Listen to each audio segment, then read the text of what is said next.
চট্টগ্রামের সন্ধ্যাগুলো যখন বৃষ্টিতে ভিজে যায় তখন পুরো শহরটা যেন একটা অন্যরকম জীবন্ত ছবিতে রূপান্তরিত হয়ে যায়। আকাশ থেকে নামা ফোঁটাগুলো রাস্তার ধুলো ধুয়ে দেয়, হাওয়ায় মিশে যায় সমুদ্রের লবণাক্ত গন্ধ আর ভিজে মাটির মায়াবী সুবাস। লালদিঘি মোড়ের চায়ের দোকানগুলো থেকে আদা এলাচের তীব্র ঘ্রাণ ভেসে আসে। অটোরিকশার হর্ন আর ভিড়ের গুঞ্জন মিলে একটা অদ্ভুত সিম্ফনি তৈরি করে।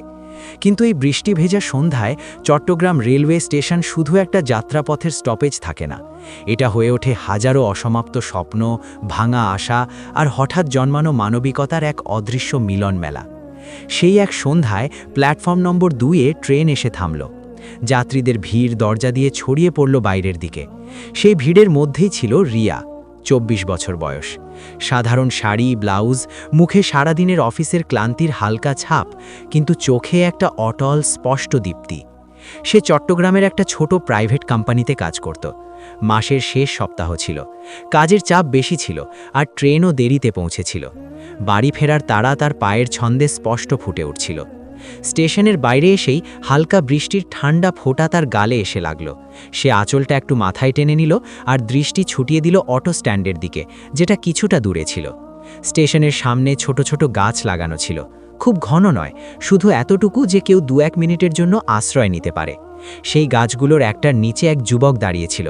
সে হালকা বৃষ্টিতে ভিজছিল, যেন নিজের ভেজা শরীরের খেয়ালই তার নেই। চোখ কখনো রাস্তার দিকে যাচ্ছে, কখনো নিচের দিকে নেমে আসছে। মনে হচ্ছিল যেন কারোর জন্য অপেক্ষা করছে, অথবা হয়তো কারো কাছে সাহায্য চাওয়ার সাহস জোগাড় করছে। রিয়া তাকে এড়িয়ে যাওয়ার জন্য পা বাড়ালো, কিন্তু ঠিক যখন তার পাশ দিয়ে যাচ্ছিল, পেছন থেকে একটা মৃদু কিন্তু আকুতিময় গলা ভেসে এলো। আপা! রিয়া থমকে দাঁড়ালো। গলায় অনুরোধ ছিল, কিন্তু কোনো জোর ছিল না। সে ঘুরে তাকালো। যুবক 2 পা এগিয়ে এলো, তারপর আবার থেমে গেল। তার জামা কাপড় ভিজে চুপচুপে, শার্ট শরীরে লেগে আছে, প্যান্টে কাদার ছিটা। মুখ পরিষ্কার, কিন্তু ক্লান্তিতে ভারী। বয়স 21-22 হবে। সুন্দর স্মার্ট চেহারা, কিন্তু সেই স্মার্টনেসের ওপর দারিদ্র্য আর অসহায়তার ধুলো জমে গিয়েছিল। আপা, একটা কথা জিজ্ঞেস করব? সে ইতস্তত করে বলল। এখানে কাছাকাছি কোথাও এমন জায়গা আছে যেখানে রাতটা কাটাতে পারি? কোনো সস্তা ধর্মশালা বা যাই হোক। রিয়া সতর্ক গলায় জিজ্ঞেস করল, তোমার বাড়ি কোথায়? এখানে কেন থাকবে? ছেলেটি এক মুহূর্ত চোখ নামালো। আমার নাম রাহাত, সে আস্তে আস্তে বলল। গ্রাম সীতাকুণ্ডের দিকে কাজের সন্ধানে এসেছিলাম, কিন্তু স্টেশনে নামার সঙ্গে সঙ্গে আমার পার্স আর ব্যাগ কেউ চুরি করে নিয়েছে।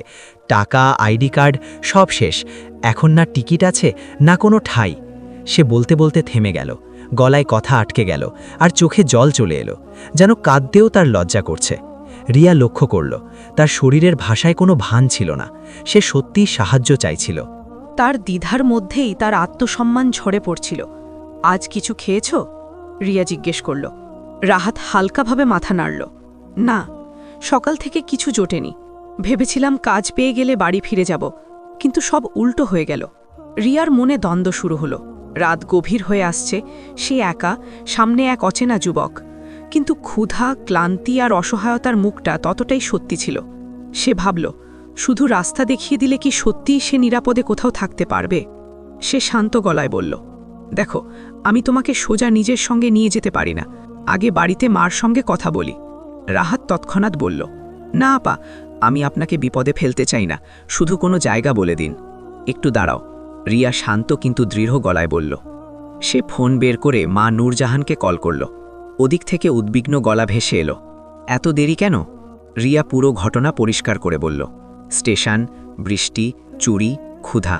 এটাও বলল যে ছেলেটি শুধু থাকার জায়গা চাইছে, আর সে সতর্কতা অবলম্বন করছে। ফোনের ওপারে কয়েক সেকেন্ড নিস্তব্ধতা, তারপর মার গলা এলো, যদি ছেলেটা সত্যিই বিপদে থাকে আর একা হয়, তাহলে নিয়ে আয়, সোজা বাড়ি চলে আসিস, আর খুব সাবধানে।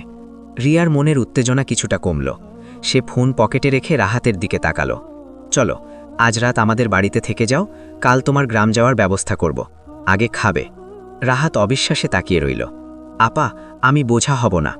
বোঝা নয়, রিয়া শান্ত গলায় বলল, শুধু মানুষ হও, আর মনে রেখো, মিথ্যে বলবে না।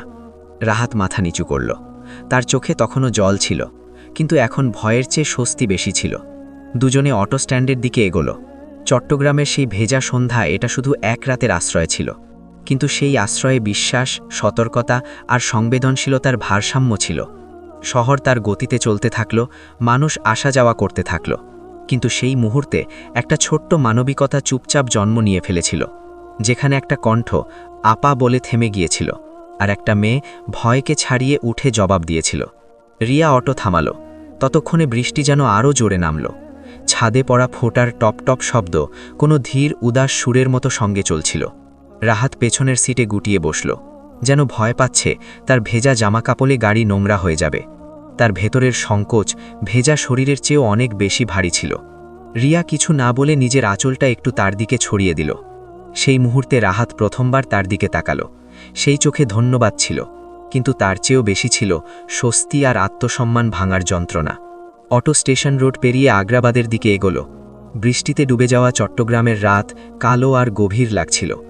অর্ধেক নামানো শাটার, হলুদ আলোয় গুটিয়ে থাকা চায়ের দোকান আর প্লাস্টিকে মোড়া দৌড়নো মানুষ সবকিছু সেই রাতকে আরও ঠান্ডা করে তুলছিল।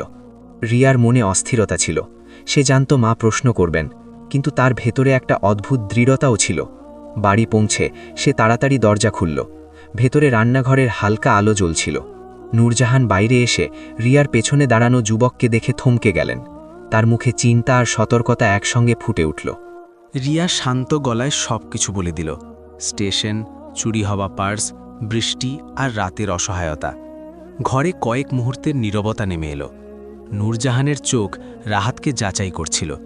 সে মাথা নিচু করে দাঁড়িয়েছিল, হাত জড়া, যেন নিজের উপস্থিতির জন্য ক্ষমা চাইছে। মা শেষ পর্যন্ত দরজাটা পুরোপুরি খুলে দিলেন। তার গলায় কঠোরতা ছিল, কিন্তু ভেতরে করুণা লুকিয়েছিল। রাহাতকে ভেতরে বসানো হলো। রিয়া তোয়ালে, পুরনো চাদর আর কম্বল নিয়ে এলো। ভেজা জামাকাপড় বদলানোর জন্য তাকে আলাদা জায়গা দেওয়া হলো। যখন সে শুকনো জামাকাপড় পরে বাইরে এলো, তখন আগের চেয়েও বেশি ক্লান্ত লাগছিল। ঠান্ডা তার শরীরের গভীরে ঢুকে গিয়েছিল। জ্বর তীব্র ছিল। রাহাত বারবার বলছিল সে ঠিক আছে, কিন্তু তার গলা নিজের সঙ্গে মিলছিল না। নূরজাহান রান্নাঘরে চলে গেলেন। আদা, তুলসী আর গোলমরিচের কাড়া চড়ে গেল। রিয়া ওষুধ খুঁজে বের করল, থার্মোমিটার রাখল আর তার পাশে বসল। পানির গ্লাস ধরতে গিয়ে ফোঁটা পড়ে গেল, আর সে আবার লজ্জায় মাথা নিচু করল। রিয়া গ্লাসটা ধরে নিল আর আস্তে আস্তে তাকে পানি খাওয়ালো। সেই ছোট্ট মুহূর্তে দয়া ছিল না, ছিল সহযোগিতা। যেন সে তার দুর্বলতাকে লুকিয়ে রাখছে, প্রকাশ করছে না। কাড়ার তিতকুটে স্বাদে তার মুখ কুঁচকে গেল, কিন্তু সে বিনা প্রতিবাদে খেয়ে নিল। জ্বরে মানুষ নিজের ভেতরের শিশুটার কাছে ফিরে আসে। রাহাতের চোখে সেই অসহায়তা ছিল, যাতে কোনো অভিযোগ নেই, শুধু ক্লান্তি। রিয়া তার কপালে ঠান্ডা পানির পট্টি রাখল। কাপড় বদলানো, ওষুধ দেওয়া, কম্বল ঠিক করা এসব সাধারণ কাজ ছিল, কিন্তু সেই রাতে সেগুলো সাধারণ ছিল না। রাত গভীর হতে থাকল। বাইরে বৃষ্টি কখনো জোরে, কখনো থেমে যাচ্ছিল। ঘড়ির কাঁটা এগিয়ে যাচ্ছিল। রাহাত মাঝে মাঝে অর্ধঘুমের মধ্যে বকবক করতে থাকল। বাড়ির নাম, বোনের পড়াশোনা আর বারবার এই কথা যে সে চোর নয়। সেই শব্দগুলোতে সবচেয়ে বেশি আঘাত ছিল। রিয়ার চোখ ভিজে এলো, কিন্তু সে চুপচাপ বসে রইল। তাকে মনে হচ্ছিল এই ছেলেটা শুধু জ্বরের সঙ্গে নয়, অপমান আর ভয়ের সঙ্গেও লড়ছে। নূরজাহান পাশে বসেছিলেন। তার মুখ আর পুরোপুরি কঠিন ছিল না। মা হওয়ার মানে এটাই, পরের যন্ত্রণাও নিজের মতো লাগতে শুরু করে। তারা আস্তে করে বললেন, রিয়া, তুই একটু বিশ্রাম নে। কিন্তু রিয়া মাথা নাড়ল। তার মনে হচ্ছিল যদি সে উঠে যায় তাহলে এই দায়িত্ব থেকে পিছিয়ে পড়বে। সে সারা রাত পট্টি বদলাতে বদলাতে বুঝল মানবিকতা বড় ছোট ধৈর্য দিয়েই তৈরি হয়। প্রায় 4টের দিকে জ্বর একটু কমতে শুরু করল। শ্বাস স্বাভাবিক হলো, মুখের টেনশন আলগা হলো। রিয়া স্বস্তির নিঃশ্বাস ফেলল, কিন্তু সে ঘুমালো না। চেয়ারে বসে বসে জানালা দিয়ে বাইরে তাকিয়ে রইল। বৃষ্টি আর ভোরের ফিকে আলো ধীরে ধীরে ছড়িয়ে পড়ছিল। তার মনে হলো এই আলো শুধু বাইরে নয়, ভেতরেও নেমে আসছে। যখন রাহাত চোখ খুলল, তার দৃষ্টি সোজা রিয়ার ওপর পড়ল। চোখে কৃতজ্ঞতা ছিল, কিন্তু শব্দ ছিল না। সে কিছু বলতে চাইছিল, কিন্তু রিয়া চুপ থাকার ইশারা করল আর পানি এগিয়ে দিল। সে আগের চেয়ে হালকা লাগছিল, যেন রাতের আগুনটা একটু কমে গেছে। সকালের হালকা রোদ কোমরে ছড়িয়ে পড়ল। নূরজাহান ভগবানের ধন্যবাদ দিলেন। রিয়া বাইরে আকাশের দিকে তাকালো। বৃষ্টি থামেনি, কিন্তু এখন আর ভয়ঙ্কর লাগছিল না।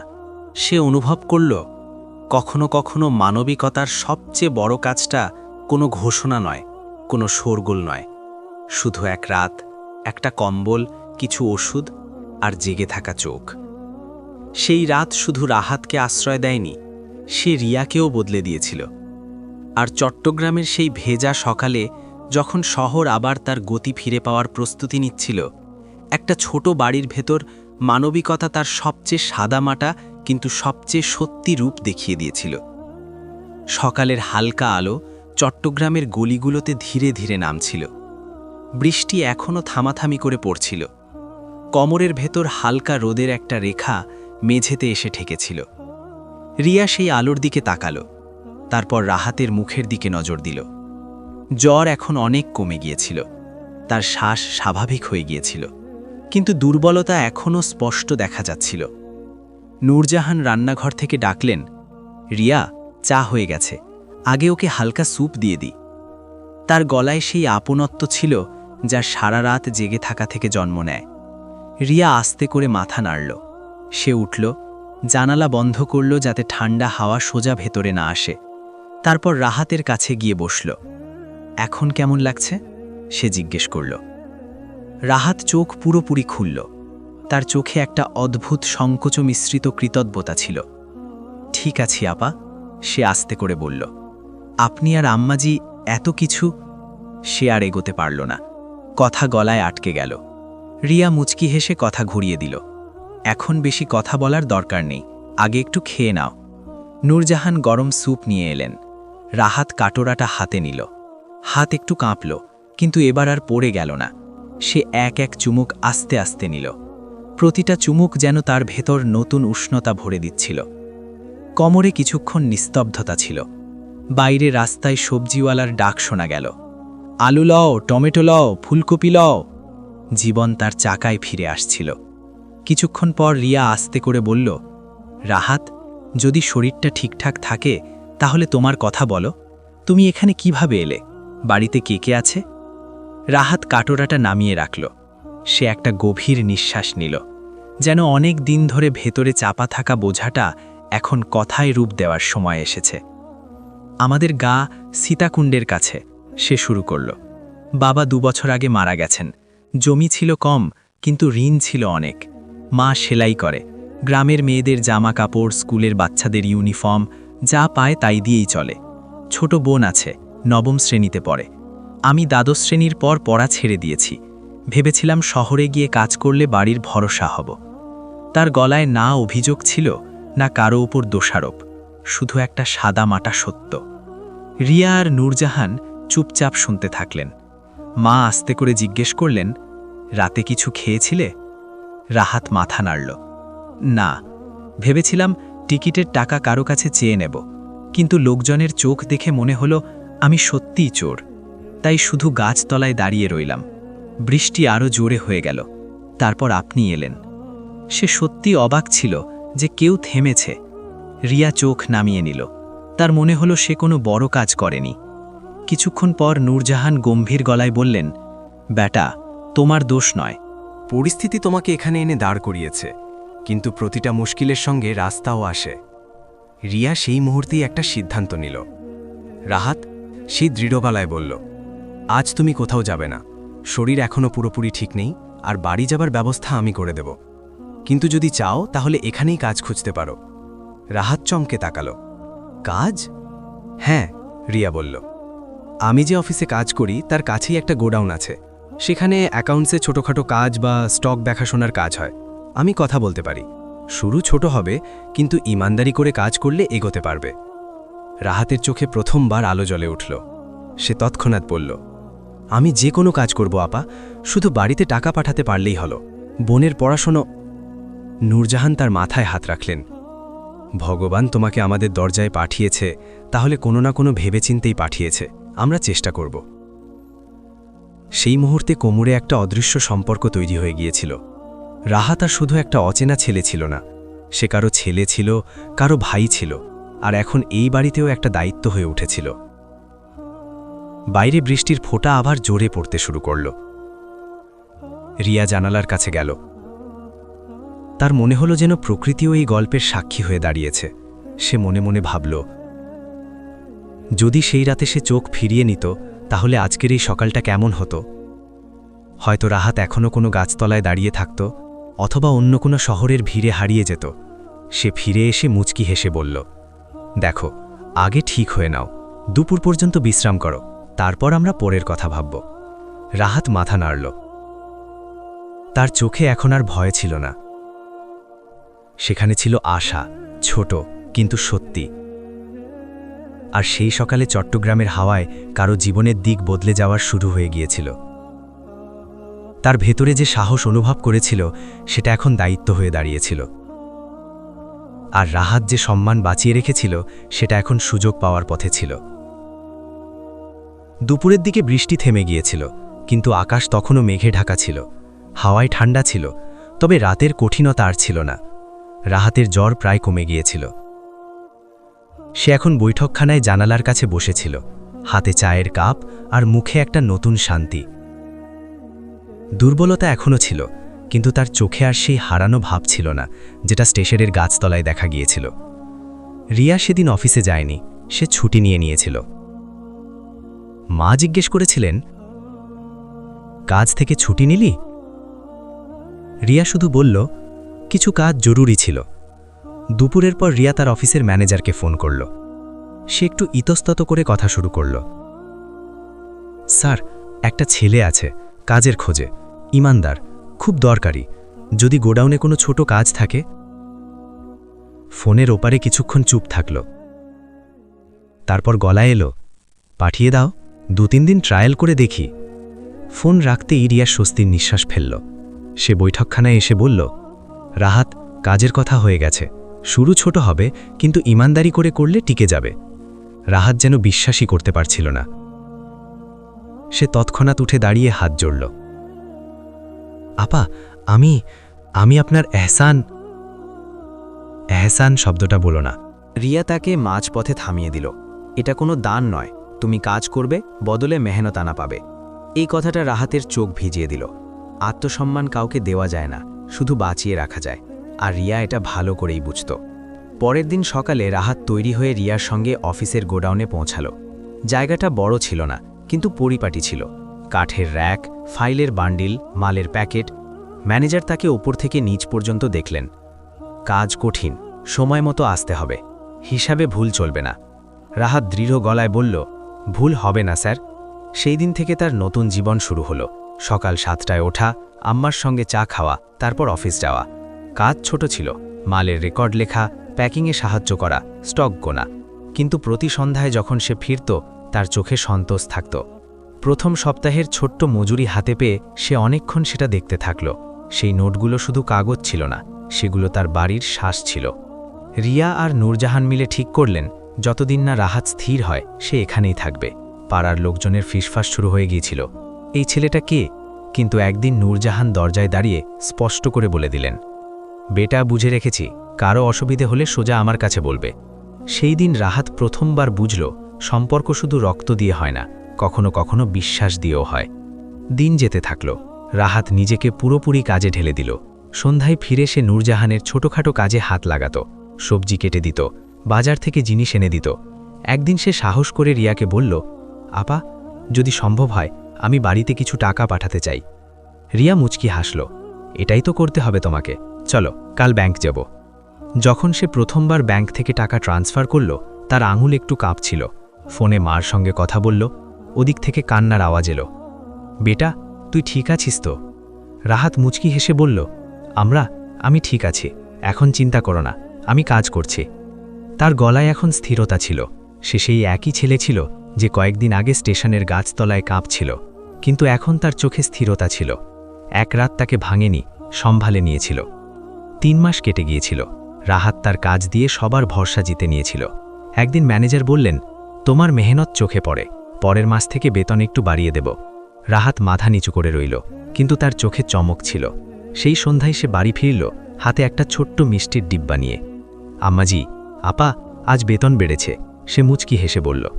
নূরজাহানের চোখ ভিজে এলো। দেখলি, মেহনত কখনো খালি যায় না। ধীরে ধীরে সে একটা ছোট কামরা ভাড়া নিল। রিয়া নিজে গিয়ে বাড়িওয়ালার সঙ্গে কথা বলল। ছেলেটা ভালো, ইমানদার। যখন রাহাত তার সামান্য জিনিস, শুধু একটা ব্যাগ, সেই কামরায় রাখল, তখন তার মনে হলো যেন সে পুরো দুনিয়া জিতে ফেলেছে। কিন্তু যাওয়ার আগে সে রিয়ার সামনে দাঁড়ালো। আমি এখান থেকে দূরে যাচ্ছি না, আপনারা আমার ঘর। রিয়া হালকা হেসে বলল, ঘর সেখানেই হয় যেখানে দায়িত্ব থাকে। এখন তোমার দায়িত্ব, তোমার ভবিষ্যৎ। কয়েক মাসের মধ্যেই রাহাত এত টাকা জমিয়ে ফেলল যে গ্রাম যাওয়ার টিকিট কিনতে পারল। সে মা আর বোনের সঙ্গে দেখা করার সিদ্ধান্ত নিল। যাওয়ার আগে সে নূরজাহানের পায়ে মাথা ঠেকাল। আপনি সেই রাতে, তার গলা আটকে গেল। নূরজাহান তার মাথায় হাত রাখলেন। সেই রাতে ভগবান আমাদের পরখ করেছিলেন। বেটা, তুই পাশ করে গেছিস। রাহাত রিয়ার দিকে তাকালো। সে কিছু বলতে পারছিল না। রিয়া শুধু বলল, মনে রেখো, তোমাকে কেউ দয়া করে নয়, বিশ্বাস করে সম্ভালেছিল। সেই বিশ্বাসকে এগিয়ে নিয়ে যেও। যখন সে বাসে উঠল আর চট্টগ্রাম পেছনে পড়তে লাগল, তখন তার মনে সেই ছোট গাছটা ভেসে উঠল। তার মনে হলো, যদি সেই রাতে রিয়া আপা না থামত, তাহলে সে আজ কোথাও থাকত না।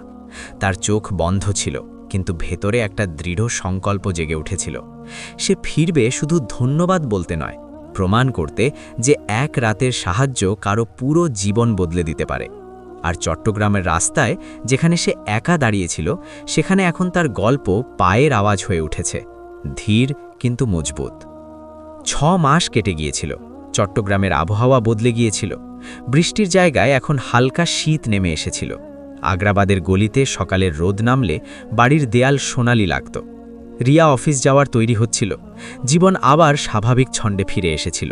মার পূজা, রান্নাঘর থেকে চায়ের গন্ধ, দরজার বাইরে খবরের কাগজের শব্দ।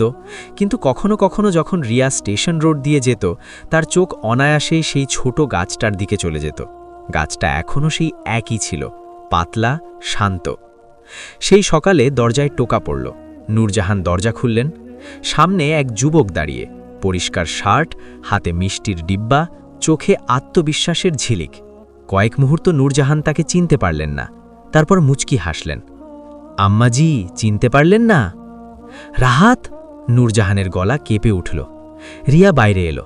দরজায় দাঁড়ানো যুবককে দেখে এক মুহূর্ত থমকে গেল। সেই মুখ, কিন্তু এখন আর ক্লান্ত নয়। সেই চোখ, কিন্তু এখন ভয় নেই, স্থিরতা আছে। সে এগিয়ে এসে শুধু বলল, আয়। রাহাত মাথা নিচু করল। বৈঠকখানায় সবাই বসল। নূরজাহানের চোখ বারবার ভিজে উঠছিল। রাহাত আস্তে আস্তে তার কথা শুরু করল। গায়ে গিয়ে আম্মা কাঁদতেই থাকলেন। বোন পরীক্ষায় ভালো নম্বর পেয়েছে। আমি তাদের সব বললাম, সেই রাতের কথা, আপনাদের কথা। আপা, যদি সেই রাতে না আসতেন, তাহলে হয়তো আমি ফিরতেই পারতাম না। রিয়া চুপ করে রইল। সে জানত, কিছু কথা শোনার জন্য হয়, বলার জন্য নয়। কাজ এখন ভালো চলছে, রাহাত বলল। ম্যানেজার আমাকে পার্মানেন্ট করে দিয়েছে। কিছু টাকা জমিয়েছি, বোনের পড়াশোনা চলছে। সে পকেট থেকে একটা লেফাফা বের করল। এটা সেই প্রথম রাতের উধার। রিয়া তৎক্ষণাৎ মাথা নাড়ল। উধার ছিল না রাহাত, দরকার ছিল। আমার দরকার ছিল। তুমি আমাকে ভিক্ষা দাওনি, সুযোগ দিয়েছিলে। তাই এটা ফেরানো জরুরি নয়। নূরজাহান মাঝখানে বললেন, বেটা, যদি ফেরাতেই হয়, তাহলে একটা ওয়াদা ফেরা। কাউকে সেইভাবে সাহায্য কর যেভাবে তোকে করা হয়েছে। রাহাতের চোখ ভিজে এলো। ওয়াদা করছি। কিছুক্ষণ পর 3 জন মিলে চা খাচ্ছিল। পরিবেশে আর কোনো সংকোচ ছিল না। এই বাড়ি তার কাছে আর অচেনা ছিল না। সে ঘরের এদিক ওদিক তাকালো। সেই দেয়াল, সেই জানালা, সেই কোণ যেখানে সে জ্বরে পড়েছিল। সে উঠে সেই জায়গায় গিয়ে কিছুক্ষণ চুপ করে দাঁড়ালো। হয়তো সেই রাতটা মনে করছিল, সেই তিতকুটে কাড়া, সেই ঠান্ডা পট্টি, সেই জেগে থাকা চোখ। আপা, সে হঠাৎ বলল, আমি আরেকটা কথা বলতে এসেছি। রিয়া প্রশ্নভরা চোখে তাকালো। আমি গোডাউনের কাছে একটা ছোট ভাড়া কামরা নিয়েছি, কিন্তু আমি সেখানে একা থাকব না। আরও 2 জন ছেলে আছে, গাঁ থেকে এসেছে, কাজ খুঁজছে।